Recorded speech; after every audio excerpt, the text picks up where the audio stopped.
Hi, I have a question for Manoj sir. Manoj sir, silence does not have to be that all dark and sinister word.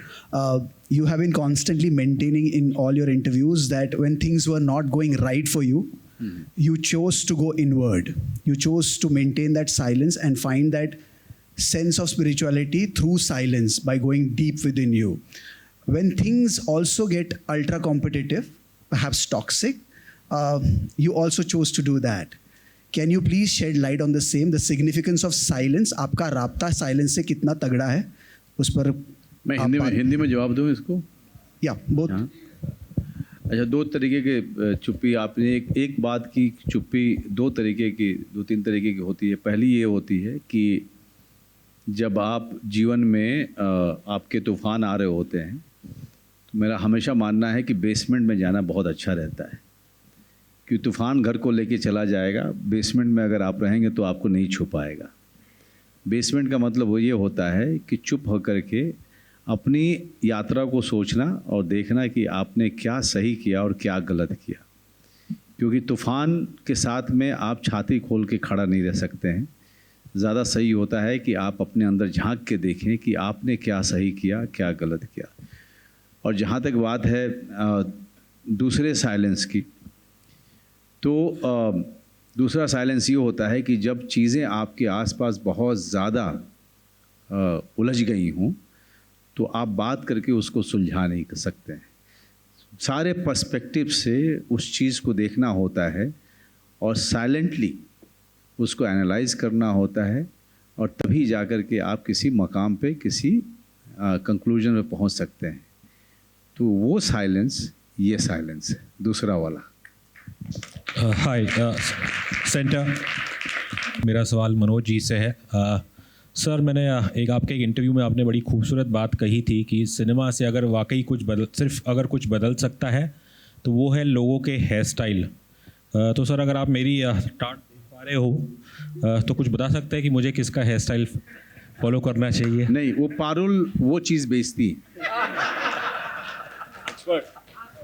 Parul वो बालों के वो सारी चीज़ें बेचती हैं जिससे कि आप किसी भी एक्टर का हेयर स्टाइल पा सकते हैं. Thank you. आजकल इंस्टाग्राम वो काम कर रहा है. ये मैंने बालों पे लगाया, आपको चाहिए तो कांटेक्ट. जी, shine hair shine hair. Parul, अपना इंस्टाग्राम हैंडल बता दो. निश हेयर. तो आपने समझ लिया. ओके पारुल, तुम्हारा काम हो गया. Thank you sir. अब मैं चली जाती हूँ. निश हेयर गाइस, और साइलेंस टू देख लेना. नहीं, मतलब मैं बड़ी सी, मैं इसको मजाक में कभी नहीं बोलता हूँ.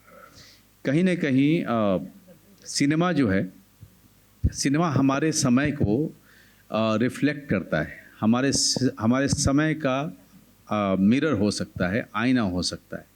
सिनेमा मूवमेंट क्रिएट नहीं कर सकता है, सिनेमा मूवमेंट का पार्ट हो सकता है.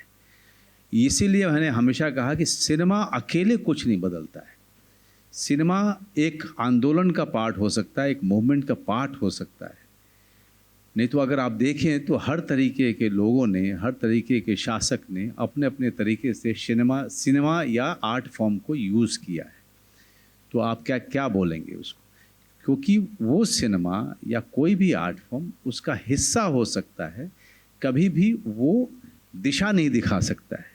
वो मेरे समय को दिखा सकता है. जब अमिताभ बच्चन जी एंग्री मैन के तौर पे आए थे तो बेरोज़गारी थी, निराशावाद था, होपलेसनेस जिसको कहते हैं.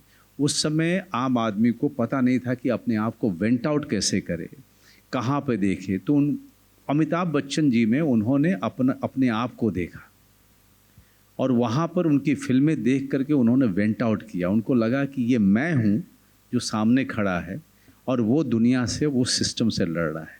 तो इसी तरीके से जब रोमांटिसिज्म का समय आता है तो शम्मी कपूर हुए, और हमारे आपके समय में सलमान, शाहरुख और आमिर हुए. तो हम जो सिनेमा देखते हैं वो हमारे दौर का आईना होता है. वो खुद में कोई आंदोलन और या मूवमेंट नहीं होता है.